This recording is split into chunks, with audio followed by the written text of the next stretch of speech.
Bom dia, meus queridos alunos. Hoje a prof veio aqui na escola matar um pouquinho a saudade e preparar uma aula aqui para vocês para usar o quadro. Sinceramente, já estava com saudade do quadro, né? Acaba sendo um hábito nosso, professor, usar o quadro, então eu vim aqui para nós gravarmos uma aula aqui na escola. Olha, tá estranho, porque é estranho gravar na escola com uma sala tão silenciosa. Mas, né, precisamos fazer dessa forma, então vamos trabalhar um pouquinho aqui. Bom, aula passada nós explicamos para vocês a questão dos meios de comunicação. Lembra que a prof fez aquela viagem no tempo, né? Falei um pouquinho lá de como que era a comunicação através do rádio, depois como que era a comunicação através do jornal, e falei assim que depois tudo foi evoluindo, né? Mostrei lá as máquinas antigas, os celulares mais antigos, e eu falei que eu ainda ia retomar um pouquinho a questão da televisão com vocês, que eu só comentei algumas coisas mais básicas, né? Então, agora, hoje nós vamos trabalhar algumas características aí da questão da televisão. Bom, a televisão, ela foi uma modernização do rádio, né? Ela veio para melhorar, digamos assim, a comunicação. Ela não veio para substituir o rádio, mas ela veio para inovar, foi uma inovação, porque na televisão as pessoas, elas além de poder escutar, elas conseguiam ver uma pessoa ali interagindo, então era uma modernização. Mas, como tudo na tecnologia, como tudo começa, não começa perfeito, né? Então, as primeiras televisões, primeiro que elas eram em preto e branco. Então, a imagem, ela não tinha uma qualidade tão legal, a qualidade era bem mediana, né? Tudo era preto e branco, as filmagens eram preto e branco, as pessoas que estavam apresentando ficavam a imagem preto e branco. Por quê? Porque a tecnologia ainda não tinha a evolução para fazer a projeção colorida. Então, as imagens eram preto e branco. Outra coisa que era ruim era a questão da qualidade da imagem do som, porque ainda tudo era um desenvolvimento. Então, o som não tinha aquela qualidade filtrada como nós temos hoje, né, dos programas de televisão que passam por filtragens e Full HD, não sei mais o que tanto, né, que é feito, que o som fica limpinho. Então, o som naquela época, ele era um som bem ruinzinho, né? Outra coisa que marcava esse momento era a questão do improviso. Por quê? Porque os programas, eles eram, na sua maioria, feitos ao vivo. E como, né, tudo que a gente tá fazendo ao vivo, a gente vê isso nas nossas aulas, né? Às vezes a gente grava ali, não ficou legal, mas a gente já precisa mandar, nem sempre dá tempo de editar. Então, como diz, né, quem sabe faz ao vivo, às vezes a gente tem que improvisar. E na época, eles precisavam fazer ao vivo e eles também não tinham toda a técnica de trabalhar com a televisão ao vivo. Então, muita coisa acabava sendo improvisado. E esse improviso, ele acabava ficando nítido para quem estava assistindo, né, os programas de televisão. Então, essas são as marcas dos primeiros programas de televisão. E eu lembro assim, na minha infância, né, como eu estou comentando com vocês como que acontecia as coisas na minha vida com essa evolução dos meios de comunicação, então eu não cheguei ainda a pegar a televisão preto e branco. Quando eu era criança, eu já via imagem colorida, né? Então, a minha mãe conta como que era a televisão em preto e branco. Mas, na minha casa, a televisão era colorida, porém, ela era como... Eu mostrei lá na aula passada aquela caixona bem grandona, né? Aquela televisão bem grande, que você tinha que apertar os botões assim, ou então tinha um botãozinho, parecia um volume, e ali você tinha que ir sintonizando os canais. Só que acontece que para sintonizar o canal ali, nem sempre a sintonia não é igual hoje que você aperta no controle e vai e chega no canal que você quer. Você tinha que ir regulando aquela sintonia bem devagarzinho para você colocar a imagem dentro né, para você chegar na imagem. E aí, se esse botão você mexesse ele um pouco a mais ou um pouco a menos, a imagem ela ficava toda na metade da televisão. E eu lembro assim que na minha casa a televisão era desse modelo e virava e mexia, a sintonia estava horrível. Outra coisa também que acontecia nas televisões nessa época é que não existia as antenas, né? Não existia antena parabólica, depois que veio. Existia uma anteninha que ficava em cima da televisão ou em cima da casa, que era uma anteninha que a gente chamava de anteninha de espinho de peixe ou quando eu ficava em cima da televisão, era um Vzinho assim. Ficava assim. E aqui tava a televisão. Certo? E aí, o que acontecia? Quando a gente ia programar a televisão para assistir, você pegava esses dois, eram 2 pedacinhos de alumínio e aqui tinha um conectorzinho aqui na ponta. Com certeza essa imagem vocês devem ter visto aí, não fizeram uso, mas devem ter visto em algum lugar. E aí a gente pegava esses caninhos aqui e você ficava abrindo ou fechando eles para tentar procurar a melhor sintonia da televisão, né? Então essa era a chamada antena interna. Tinha uma outra que eles colocavam na parte de fora da casa, que ela era um cabinho assim, aí ficava fixo aqui no telhado da casa, e aqui ele era cheio de coisinhas de alumínio assim. E aí esse modelo que era chamado de espinho de peixe.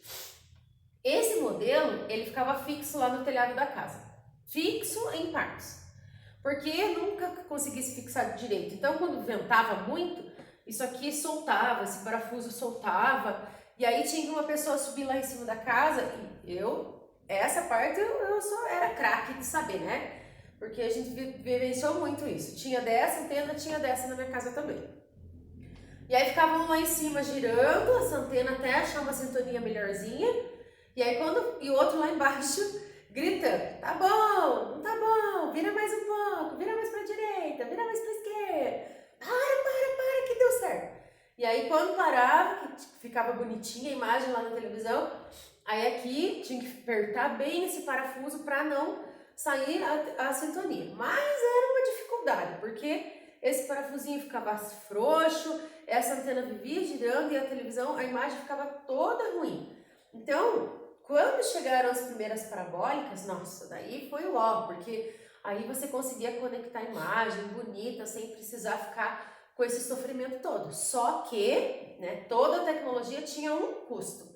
Então, o custo para isso aqui, esses 2 tipos de antena, eles eram um pouco mais viáveis, mas a parabólica no começo, ela era muito cara. Então, não era todo mundo que conseguia comprar uma parabólica. Tinha que ficar se virando com aquela antena mesmo. Eu lembro que, para minha mãe, conseguir comprar uma parabólica demorou bastante tempo. Então, durante toda a minha infância, eu, né, convivi com esse sofrimento, digamos assim, de antena. E outro detalhe, parecia que o vento, ele escolhia ficar presente no dia que tinha a melhor programação. Então, no dia que tinha o filme que você queria assistir, ou o dia que era o jogo de futebol, nesse dia ventava, né, e era sempre um lá em cima da casa, né, naquela bagunça, naquela folia. Fazer o quê, né? Se a tecnologia não permitia coisas melhores, era isso que a gente tinha para usar no momento. Bom, então, com relação à televisão, algumas características aí. Depois ela veio a ser colorida, e depois que ela ficou, né, que eles conseguiram fazer a imagem ser colorida, aí a tecnologia ela só foi aumentando. Então, aí depois mudou o sistema de televisão. Eu lembro assim, quando eu casei, eu fui comprar minha televisão. Aí eu fui lá na loja com o dinheirinho, né, tudo economizadinho para comprar a televisão. Cheguei lá, pensei, vou poder. Aí tava chegando as televisões de tela fina, né, de tela bem fininha. Mas era muito caro, muito caro. E aí, com o dinheiro que eu tinha, ou eu comprava uma televisão do modelo antigo, que era grande, né, era 49 polegadas, ou eu comprava uma do modelo novo, mas que era desse tamanho na tela. E aí, né, lá fui eu ter que ficar com a tecnologia antiga por mais um tempo ainda, né, porque, como eu falei, toda tecnologia tinha um custo e esse custo geralmente a gente não conseguia acompanhar o preço. É que nem hoje, né, quando lança o celular top, nem sempre a gente tem o recurso para comprar ele, né, vai ter que ir conforme a gente consegue comprar. E depois veio a internet. Bom, a internet, ela mudou a maneira de fazer comunicação. Por quê? Porque quando a internet chegou, tudo aquilo que era feito de forma lenta, mesmo com o jornal, mesmo com a televisão, que já tinha melhorado muito, né? Mas nada se comparou com a internet. E ela chegou no Brasil mais ou menos, né, na década de 90, e tudo passou a ser diferente. Por quê? Porque vocês, né, são a geração digital, você já sabe como que a internet funciona, melhor do que a gente às vezes, né? Então você sabe que tudo que você precisa, você põe um clique ali, você abre rapidinho. Então, a comunicação ela deixou de ser uma coisa lenta que precisava ser, né? Entrava uma notícia, acontecia uma notícia urgente, tinha que travar toda a programação da televisão, entrava um repórter correndo tudo. Aqui, não. Aqui você tem um clique lá, você entra já, grava, solta e aquilo viraliza no mundo inteiro. Então, com a chegada da internet, em poucos minutos nós temos o mundo todo conectado, o mundo todo sabendo o que está acontecendo, então tudo se transformou, né? E hoje a gente não volta mais atrás. Tudo que evolui, você tem que aprender a conviver com isso, porque você não vai mais voltar no tempo, não vai mais voltar lá no tempo da televisão, era preta e branca, você também não vai mais voltar a ter a internet. Então nós passamos a ter que aprender a se adaptar, aprender a viver com a tecnologia, aprender a viver com essas mudanças. Para vocês que já nasceram nessa época onde a tecnologia ela é um constante, é uma coisa, né? Porque você já aprendeu a mexer nela. Se na criança a gente vê que a criança já nasce bebezinha ali, se pega um celular, parece que ela já sabe como que funciona. Mas para nós que passamos por esse período de transição, a gente passou a ter que aprender a se adaptar. Bom, lembra que na aula passada eu tinha proposto um desafio, falei que eu ia propor um desafio para vocês? Então o desafio é o seguinte, vamos retomar um pouquinho no tempo. Quem aqui de vocês já escreveu uma carta? Eu acho que poucos, ou talvez ninguém. Mas está na hora da gente aprender a escrever uma carta. Então, vocês vão escrever uma carta para mim, tá? Vocês vão escrever uma carta para a prof. E eu quero que vocês, nessa carta, vocês vão escrever ela no caderno, né? Modelo igual eu tô colocando aqui no quadro. Então, por isso a prof já está fazendo o modelo da carta aqui, né? Como que vocês começam uma carta? Então, vocês começam uma carta colocando a data, o dia que você escreveu a carta, e aí vocês vão colocar o título que vocês quiserem. Eu coloquei aqui, querido amigo, mas pode ser só o nome da pessoa, ou professora, ou, né? Cada carta tem um título, mas ela tem que ter uma saudação, certo? Então, se eu não quiser colocar querido aqui, colocar só o nome da pessoa, pode? Pode, claro que pode. Né? Eu estou colocando um modelo para vocês terem uma ideia, mas sempre você vai colocar para quem que você está colocando essa carta. Então, oi Maria, ou oi amigo, ou oi senhor Francisco, sei lá, conforme você está, para quem você está dirigindo a carta. Aí, eu comecei uma carta aqui, né? Como está? Tudo bem? Tenho muitas coisas para te contar, então a carta ela tem que ter um início, depois da saudação ela vai ter um início.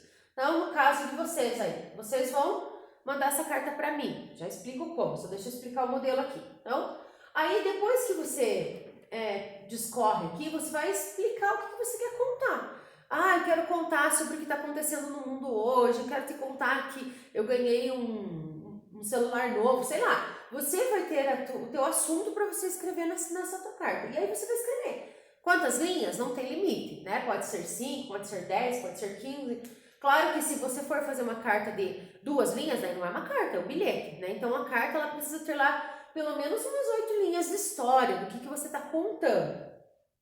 E depois que você termina o seu assunto, né? Então, no passado, eles tinham muitas coisas para contar. Quando eles escreviam cartas, eles contavam de toda a família. Então, eu sei, tem muitas coisas aqui, eles contavam do primo, do irmão que nasceu, de alguém que faleceu, muitas coisas. Então, eu quero que vocês também façam uma carta com bastante histórias para mim. E depois que você termina, você vai colocar lá um abraço, aguardo o seu retorno, espero nos encontrar, vamos nos ver, sei lá, daqui a 20 dias ou um mês. Um grande abraço e você assina a sua carta. Tranquilo? Então esse é o modelo básico. E aí o que vocês vão fazer? Então vocês vão pegar um caderno lá bonitinho, vocês vão escrever uma carta para mim. O que é que vocês vão contar nessa carta? Como que está sendo o dia a dia de vocês, né? Então vocês podem comentar como que está sendo a rotina de vocês, o que vocês têm feito, o que vocês estão achando de estar em casa. Eu sei que não é uma coisa muito legal, né? Eu acredito que muitos não estejam gostando, mas enfim, não temos como mudar essa situação por enquanto. Então vocês vão contar o que vocês têm feito, como têm sido as aulas de vocês, a vida de vocês, e vocês vão então escrever essa carta numa folha. Terminou a carta, vou colocar lá um abraço para mim, e aí vocês vão enviar para o meu e-mail. Então vocês vão colocar lá. Vocês vão mandar.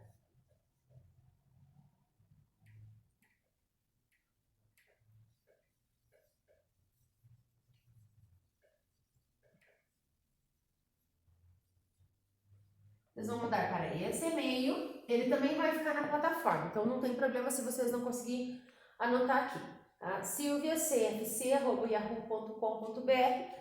Vocês vão mandar essa carta no meu e-mail e aí eu vou corrigir ela e vou procurar fazer uma devolutiva para vocês. Beleza, gente? Então, abraço, beijo da prof, cheio de saudades.